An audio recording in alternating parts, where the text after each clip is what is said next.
mencampur dogma, disiplin, dan teologi politik. Jadi, kasus hukuman terhadap bidat pada abad pertengahan berada dalam konteks sosial politik tertentu, yaitu dunia Kristen Latin yang belum mengenal pemisahan modern antara gereja dan negara. Dalam kerangka itu, bidat tidak hanya dipahami sebagai kesalahan teologis, bukan, tetapi juga sebagai ancaman terhadap tatanan sosial politik. Protestan lahir kemudian, jadi tidak tahu. Ya, tanya Patrice Allegro. Ya. Jadi kita semua boleh mengkritik keras sistem itu, bahkan dari sudut pandang Katolik modern, banyak aspek dari sistem itu memang harus disesali. Tetapi kritik historis terhadap sistem politik abad pertengahan tidak otomatis menjadi pembatalan terhadap dogma magisterium. Salah. Jadi Deki gagal membedakan 3 hal, bro. Nanti dengarkan kuliah saya ini ya. Ini lebih penting daripada kau hibur itu orang bodoh semua di situ. Yang pertama, ajaran iman, apa yang harus dipercaya sebagai wahyu ilahi. Yang kedua, disiplin gerejawi, bagaimana gereja mengatur kehidupan umat dalam konteks tertentu. Dan yang ketiga, teologi politik historis, bagaimana gereja dan negara berhubungan dalam struktur masyarakat tertentu. Kalau ketiganya dicampur, lahir kesimpulan yang tampak tajam, tapi sesungguhnya kabur. Ya, contohnya begini. Kalau suatu konsili mengeluarkan kanon disipliner tentang sanksi terhadap bidat, itu tidak otomatis sama dengan definisi dogmatis tentang hakikat Allah Tritunggal atau kehadiran nyata Kristus dalam Ekaristi.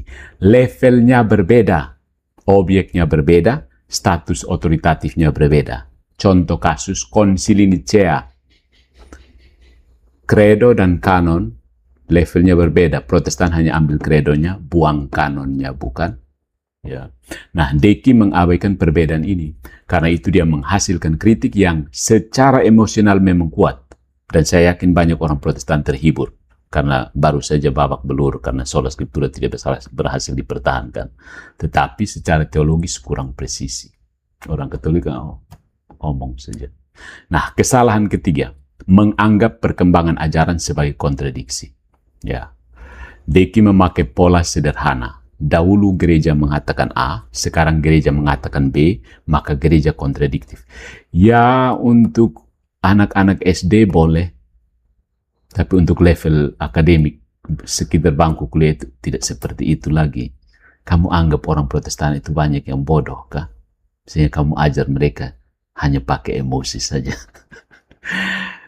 Tidak semua perubahan adalah kontradiksi. Ya, ada yang disebut perkembangan doktrin, pemurnian disiplin, pendalaman moral, dan koreksi pastoral terhadap bentuk-bentuk historis tertentu. Nah, dalam tradisi Katolik, perkembangan doktrin bukan berarti gereja menciptakan wahyu baru. Perkembangan berarti gereja merumuskan secara lebih eksplisit, lebih tepat, dan lebih matang apa yang telah terkandung dalam deposit iman. Ya. Jadi orang Katolik itu cerdas, jadi saya harus mengajar hati-hati. Kalau di Protestan ya kita ad hominem saja sudah bisa. Oke, yang berikutnya, mana ini saya pencatatan. Oke, jadi dalam tradisi Katolik itu perkembangan doktrin bukan berarti gereja menciptakan wahyu baru. Ya, tidak bisa kamu hanya ngintip dari luar, tidak tahu apa-apa lalu ambil kesimpulan, tidak bisa. Nah, Deki Gadas itu sering mengabaikan perbedaan antara ajaran baru diciptakan dengan ajaran lama dirumuskan secara lebih eksplisit. Ya. Misalnya dalam kasus Immaculata dan Assumpta, fakta bahwa keduanya didefinisikan secara dogmatis pada abad ke-19 dan ke-20 tidak otomatis berarti ajaran itu baru diciptakan pada abad tertentu, pada abad tersebut, bukan? Dalam logika Katolik, definisi dogmatis adalah tindakan formalisasi, bukan penciptaan dari nol. Ya, setiap kali menetapkan dogma itu bukan menciptakan creatio ex nihilo, tidak bisa. Yang bisa menciptakan itu hanya Tuhan. Ya. Ya, gereja hanya mendefinisikan dogma. Kalau 5 tahun kemudian ada definisi dogma baru, akan diterima, karena itu definisinya. Ya. Jadi kalau prinsip Deki ini diterapkan secara konsisten, maka dia juga harus mencurigai doktrin Trinitas. Ini saya sudah sentil sebelumnya. Istilah homoousios, rumusan dua kodrat Kristus, dan seluruh perkembangan bahasa dogmatis gereja kuno itu harus ditolak sebenarnya.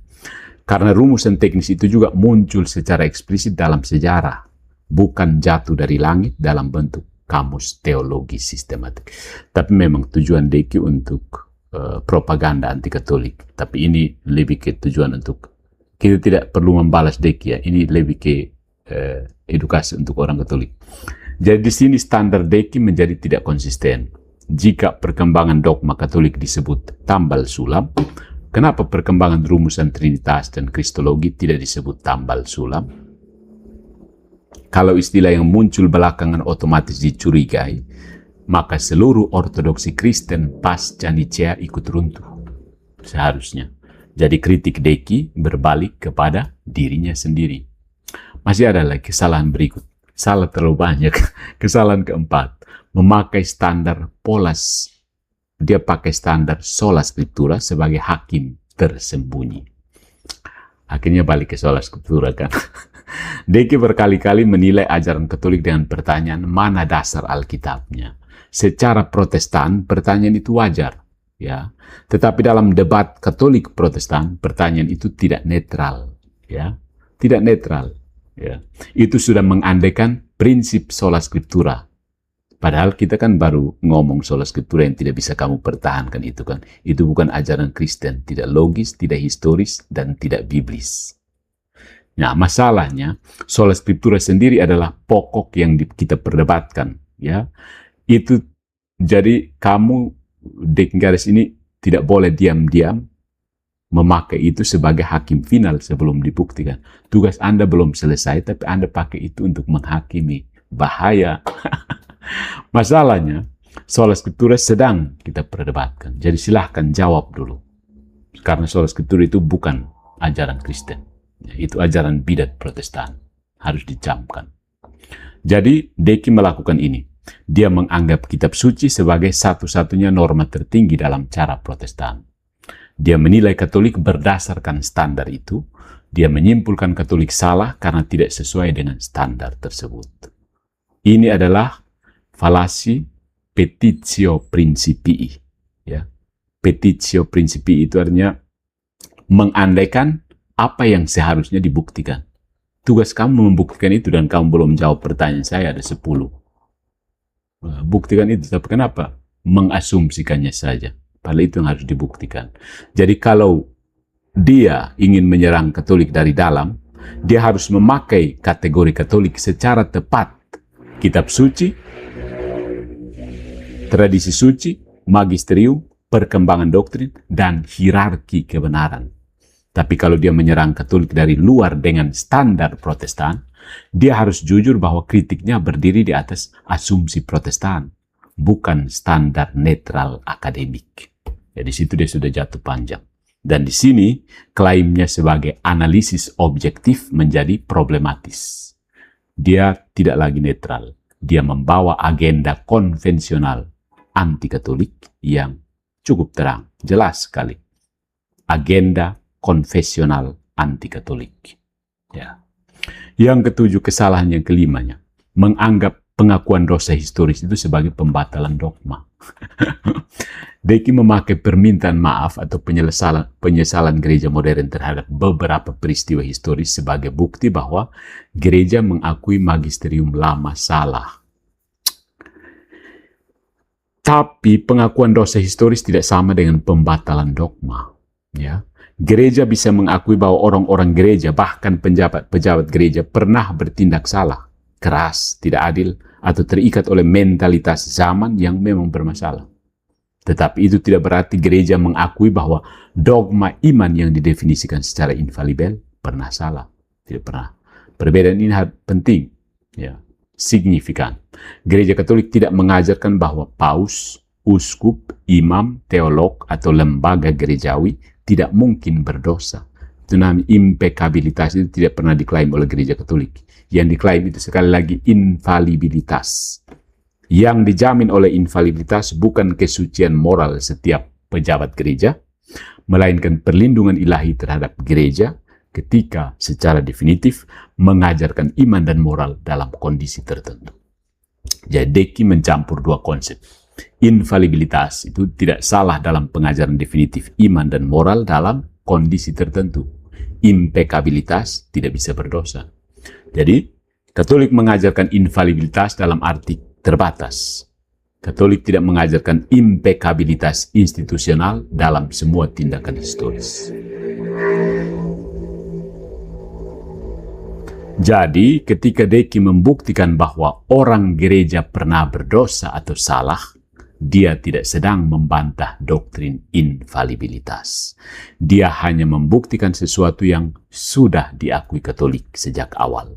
Manusia gereja tetap manusia berdosa.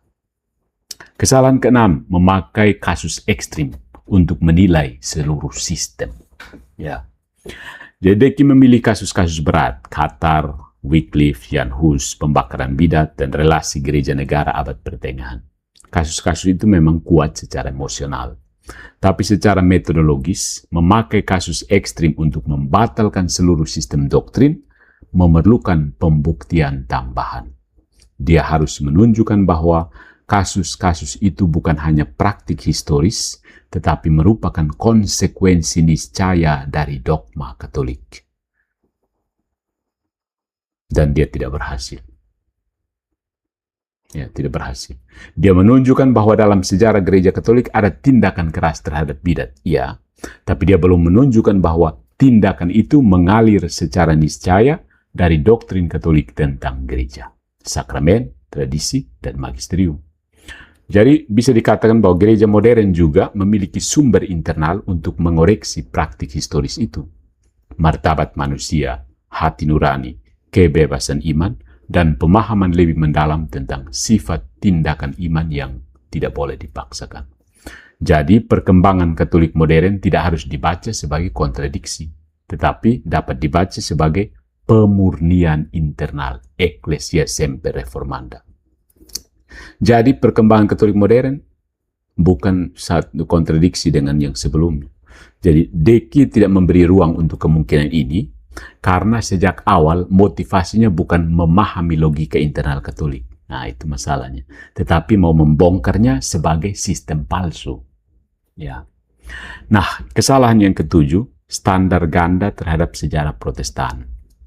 Nah, sampai di sini parah juga. Ya, jadi Protestan sebenarnya kalau kita mau buka-bukaan, Protestan merayap duluan. Pertama sih sudah anatema. Merayap sudah sebenarnya. Kalau Deki memakai sejarah kelam Katolik untuk membatalkan Katolik, maka standar yang sama harus diterapkan kepada Protestan. Oke. Apakah tradisi reformasi bebas dari koersi agama? Paksaan beragama? Tidak kan? Kita tidak usah bongkar. Kamu belajar sendiri sejarah. Apakah dunia Protestan tidak pernah menghukum lawan doktrinal? Jawab jujur ya. Karena jawab yang jujur. Apakah reformasi tidak pernah bersekutu dengan kuasa politik? Jawab yang jujur ya. Sekali lagi. Apakah negara-negara Protestan tidak pernah memaksakan agama? Ya. Jadi kalau pola argumen Deki diterapkan konsisten, hasilnya bukan hanya Katolik yang terkena, Protestan pun ikut terseret. Sejarah reformasi juga mengandung konflik, pemaksaan konfesional, penghukuman terhadap kelompok berbeda, dan relasi erat antara gereja dan negara. Ingatkan kasus Philip Hesse. Jadi, argumen gereja pernah melakukan kekerasan, maka doktrinnya salah, adalah pedang bermata dua. Dan ironisnya, pedang itu juga mengarah ke tubuh Protestantisme sendiri. Di sini tampak motivasi anti-Katoliknya. Dia memakai standar keras terhadap Katolik, tetapi menerapkannya dengan bobot yang sama, tidak menerapkannya dengan bobot yang sama kepada tradisinya sendiri. Tradisi semuanya. Jadi Protestan itu tajam keluar, tumpul ke dalam. Kemudian ada kesalahan yang berikutnya, retorika hinaan menggantikan ketelitian konseptual. Jadi dalam pembicaraan itu Deki berkali-kali memakai bahasa merendahkan. Agama slogan, penipu, pengecut, bodoh, pecundang, lidah licin, dan sejenisnya. Untuk orang Protestan, polemikus yang terbiasa dengan kata-kata itu, baguslah. Kamu tambah amunisi untuk tambah kata-kata kotor di situ. Secara retoris, ini efektif untuk audiens yang sudah berada di kubunya, yaitu Protestan yang mempauskan dia. Tapi secara akademik, ini melemahkan posisi pembicara, rektor, STT.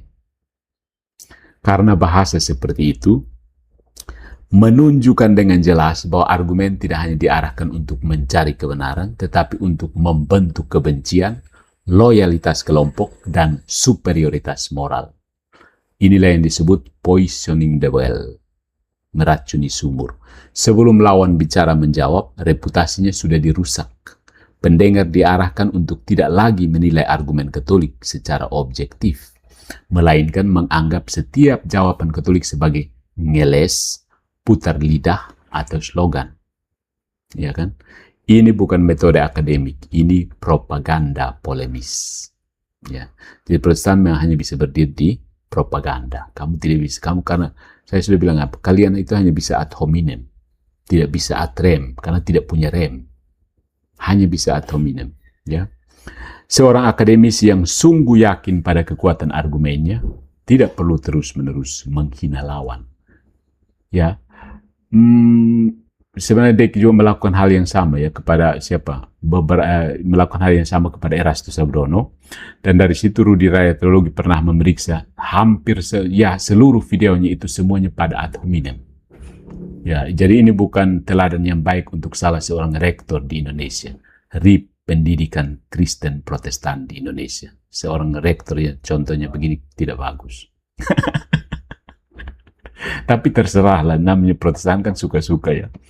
Jadi seorang akademis yang sungguh yakin pada kekuatan argumennya tidak perlu terus-menerus. Tapi ingat, berdasarkan penelitian Rudi Layar Teologi, semua VT Anda yang pakai nomor VV itu ada ad hominem semua, makian, kasar semua. Ya. Jadi kalau data dan logika cukup kuat, biarkan data dan logika bekerja. Kalau masih butuh menghina lawan, itu berarti memang jelas posisi kamu tidak ada. Nah, yang menarik, mari kita berusaha membalik pernyataan Deacon Gades. Ini menarik sekali. Kita balik pernyataan kuncinya. Yang pertama, Deacon Gades berkata, Katolik adalah agama slogan. Ya, justru kritik Deki sendiri bekerja melalui slogan. Agama slogan, tambal sulam, Roma baku naik, dua infalibilitas bertentangan. Ya, dia menuduh Katolik menjual slogan, tetapi ceramahnya sendiri penuh dengan slogan polemis. Ciri khas Protestan ya. Slogan terbesar dalam ceramahnya adalah perubahan historis sama dengan kontradiksi dogmatis. Itu slogan, bro. Ya. Itu bukan analisis, itu penyederhanaan. Katolik memang memiliki rumusan-rumusan teologis yang padat, tetapi rumusan seperti magisterium, tradisi, dogma, infalibilitas, dan perkembangan doktrin bukan slogan kosong. Ya, itu konsep teknis yang memiliki batas, syarat, dan struktur epistemologis. Jadi ketika kami bilang sola scriptura itu tidak biblis, tidak logis, tidak tidak biblis, tidak logis, tidak historis, itu benar. Dan kamu tidak bisa bertahan, bukan? Ya. Yang berikut. Pembalikan berikut. Deki berkata bahwa Katolik tidak final karena ada dogma baru. Ya, finalitas Katolik bukan berarti semua rumusan dogmatis sudah eksplisit sejak abad pertama dalam bentuk katekismus modern. Itu bukan finalitas yang dimaksud. Finalitas berarti kepenuhan wahyu telah diberikan dalam Kristus dan diwariskan dalam tradisi apostolik, bukan bahwa semua istilah, definisi, dan rumusan teologis langsung selesai secara eksplisit sejak awal. Ya, ini anak SMA bisa mengerti. Kalau anak SMP ke bawah mungkin tidak mengerti. Ya. Yang kumpulan dengar Deki ya kebanyakan SMP ke bawah. Kalaupun dia sarjana atau dokter pun, dokter yang levelnya SMP ke bawah. Iya, saya saksikan di situ. Nah, finalitas Katolik bukan berarti semua rumusan dogma itu harus sudah eksplisit. Ya, kekristenan sebenarnya. Mulai dari awal tidak ada rumusan dogma sama sekali. Ya. Jadi kritik Deki bukan hanya menyerang Katolik. Kalau dia konsisten, dia juga meruntuhkan Kristen Ortodoks. Kemudian pembalikan berikut. Deki berkata bahwa magisterium lama dan modern saling bertentangan. Ya, dia belum membuktikan kontradiksi dogmatis. Ya, dia hanya menunjukkan adanya perubahan dalam disiplin, kebijakan, dan pendekatan pastoral politik. Nah, untuk membuktikan kontradiksi, dia harus menunjukkan dua ajaran definitif yang sama-sama infalibel dan saling menegasikan secara langsung. Dan dia tidak melakukannya. He didn't do it. PR terlalu banyak, nah. Belum selesai sola scriptura, mau masuk ini lagi. Kita kembali ke sola scriptura karena masalahnya di situ, bro. Yang dia lakukan adalah menyamakan, blender, konsili ekumenis, kanon disipliner, tindakan hukum terhadap bidat, opini teologis, praktik politik, penilaian moral modern, lalu menyebut semuanya sebagai dua infalibilitas yang bertentangan. Ini bukan argumen. Ini kekacauan kategori. Jadi masalah terbesar Protestan adalah kategorisasi. Bahkan penyembahan saja tidak punya kategori. Ya. Jadi menyembah manusia dan menyembah Tuhan itu bedanya di apa? Mereka tidak tahu. Ya. Kemudian Deki berkata, gereja modern menolak hukuman mati, berarti gereja lama salah. Gereja dapat mengembangkan pemahaman moralnya mengenai martabat manusia dan penerapan hukuman tanpa berarti dogma iman sebelumnya salah. Ya, dalam sejarah moral Katolik, ada perkembangan dalam cara prinsip-prinsip dasar diterapkan terhadap situasi sosial yang berubah. Ya, perubahan dalam penilaian terhadap penerapan hukuman mati tidak otomatis membatalkan dogma. Itu menunjukkan pendalaman refleksi moral, bukan pembatalan wahyu. Ya, kemudian Deki berkata, Katolik menipu dengan klaim Roma Locuta. Kalau ada orang Katolik memakai kutipan populer secara sembrono, itu bisa dikoreksi. Tetapi membongkar slogan populer tidak sama dengan membongkar doktrin Katolik tentang otoritas gereja. Deki menyerang versi populer yang paling mudah dipukul, lalu berpura-pura sudah mengalahkan versi doktrinal yang paling kuat. Itu yang namanya straw man. Kalau yang belum mengerti straw man, itu lihat Deki sedang buat itu. Sejarah relasi gereja, kemudian setelah straw man ini, dia berkata bahwa gereja menjauhkan umat dari Alkitab. Nah, sejarah relasi gereja dan penerjemahan kitab suci jauh lebih kompleks daripada slogan. Gereja menjauhkan umat dari Alkitab, itu slogan sebenarnya. Gereja Katolik menjaga, menyalin, membaca, mengkanonkan, menafsirkan, dan mewariskan kitab suci selama berabad-abad sebelum reformasi. Tanpa gereja historis, Protestan tidak menerima kanon perjanjian baru sebagai paket siap pakai. Itu pun dibuang 7 lagi. Masalah penerjemahan, kontrol teks, dan larangan tertentu pada periode tertentu harus dibaca dalam konteks kekhawatiran terhadap terjemahan tidak sah, ajaran menyimpang, dan situasi sosial politik. Bisa dikritik, tetapi tidak boleh disederhanakan menjadi Katolik takut umat membaca Alkitab. Itu sudah terlalu basi. Kalimat itu memang nikmat, sedap untuk dipanggung, tetapi malas secara sejarah. Nah, posisi Katolik yang lebih akurat itu, kalau Katolik, ada apologet Katolik yang mau menjawab Deki Gadas, yang pertama, sejarah gereja memiliki sisi gelap. Gereja tidak pernah menyembunyikan itu. Kamu tahu itu juga dari gereja Katolik, kan? Yang kedua, beberapa tindakan terhadap bidat pada abad pertengahan sulit atau bahkan tidak mungkin dipertahankan dari perspektif moral Katolik modern. Ya. Dan yang ketiga, gereja perlu mengakui dosa anak-anaknya, termasuk dosa pejabat-pejabatnya. Dan tetapi, ada berapa tiga tadi. Tetapi tidak semua itu tidak otomatis membatalkan dogma Katolik tentang magisterium. Dan tidak semua tindakan gereja adalah tindakan infalibel. Tidak semua keputusan konsili memiliki level dogmatis yang sama. Dan tidak semua perkembangan ajaran adalah kontradiksi. Tidak semua koreksi historis berarti pembatalan iman. Dan tidak semua kritik Protestan bersifat netral. Banyak yang berdiri di atas asumsi sola scriptura yang belum dibuktikan. Ini posisi yang lebih jernih. Katolik tidak perlu membela kekejaman, tapi Katolik juga tidak boleh membiarkan kekejaman historis dijadikan alat manipulasi untuk menghancurkan dogma secara tidak sah. Ya. Jadi kesimpulannya begini. Ceramah dari Deking Gadas itu merupakan contoh khas polemik anti-Katolik berbasis seleksi historis dan penyederhanaan kategori teologis. Dia pakai fakta-fakta sejarah yang sebagian memang berat dan perlu diakui, tapi mengolahnya dalam kerangka retoris yang sudah sejak awal diarahkan untuk mendiskreditkan gereja Katolik. Jadi kesalahan logis utamanya adalah menyamakan semua tindakan gereja dengan magisterium infalibel, mencampur dogma, disiplin, hukum, politik, dan dosa historis, menganggap perkembangan doktrin sebagai kontradiksi, memakai sola scriptura sebagai standar tersembunyi, mengubah pengakuan dosa historis menjadi pembatalan dogma, dan memakai standar ganda terhadap sejarah Katolik dan Protestan, mengganti ketelitian akademik dengan retorika hinaan.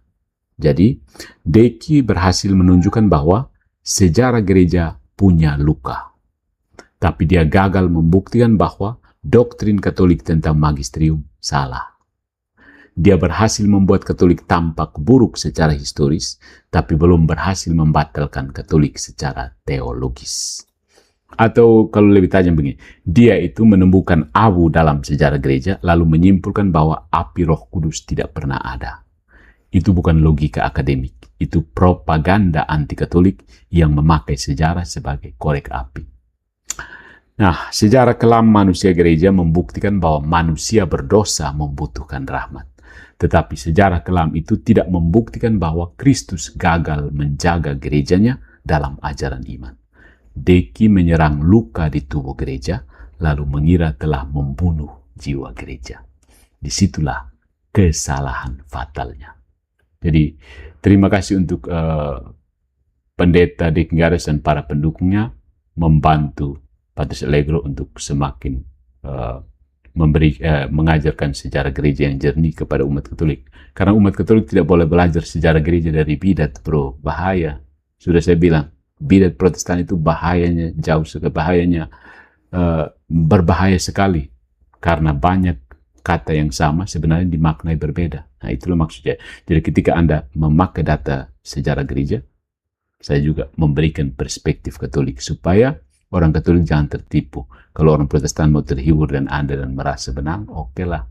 So, keep calm and stay away from Protestantisme. Perusak kekristenan.